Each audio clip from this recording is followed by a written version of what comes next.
नमस्कार, मी अभिलाषा. स्वागत आहे तुमचं आमच्या छापाकाटावर. आज आपण एका अत्यंत गंभीर आणि चर्चेत असलेल्या विषयावर बोलणार आहोत. बीड जिल्ह्यातील मस्साजोग गावचे सरपंच संतोष देशमुख हत्या प्रकरण आणि त्यातील मुख्य आरोपी वाल्मिक कराड याला तुरुंगात मिळत असलेली कथित VIP ट्रीटमेंट. बडतर्फ पोलीस उपनिरीक्षक रणजित कासले यांनी याबाबत धक्कादायक दावे केले आहेत.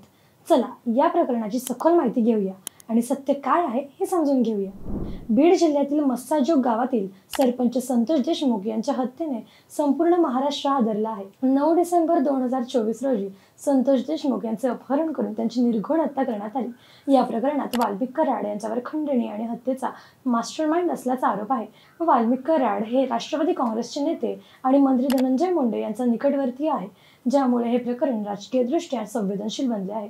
या प्रकरणात वाल्मिक कराडवर खंडणीचा गुन्हा दाखल आहे आणि 14 जानेवारी 2025 रोजी त्यांच्यावर मोकोका कायद्याअंतर्गत कारवाई झाली. मात्र हत्येच्या गुन्ह्यात त्याला अद्याप आरोपी बनवण्यात आलेले नाही.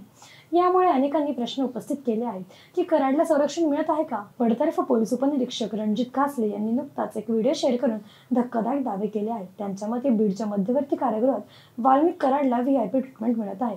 कासले यांनी सांगितले की कराडला विशेष चहा आणि चांगल्या चपात्या दिल्या जात आहेत. इतकेच नव्हे तर तो कारागृहाच्या कॅन्टीनमधून स्वतःच्या आणि इतर कैद्यांच्या नावावर 25,000 रुपयापर्यंत खरेदी करतो.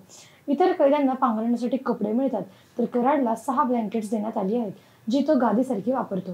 कासले यांनी असाही दावा केला आहे की कराडला मिळणारी ही विशेष वागणूक उघड करू नये म्हणून त्यांनी बीड कारागृहातून छत्रपती संभाजीनगरला हलवण्यात आले. रणजित कासले यांना सायबर पोलीस ठाण्यातील एका प्रकरणात निलंबन करण्यात आले होते आणि नंतर त्यांच्यावर बडतर्फीची कारवाई झाली. त्यांनी केलेल्या आरोपांमुळे तुरुंग प्रशासन आणि पोलिसांवर गंभीर प्रश्नचिन्ह उपस्थित झाले आहेत. सामाजिक कार्यकर्त्या अंजली दमानिया यांनीही याबाबत आवाज उठवला आहे.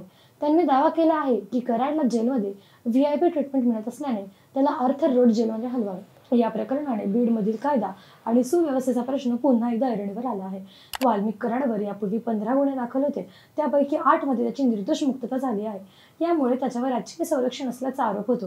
विरोधी पक्षांनी आणि काही सत्ताधारी आमदारांनीही धनंजय मुंडे यांच्या राजीनाम्याची मागणी केली आहे, कारण कराड त्यांच्या जवळचा सहकारी आहे. संतोष देशमुख हत्या प्रकरण आणि वाल्मिक कराड याला मिळणारी कथित VIP ट्रीटमेंटमुळे यामुळे बीडमधील राजकीय आणि सामाजिक वातावरण तापले आहे.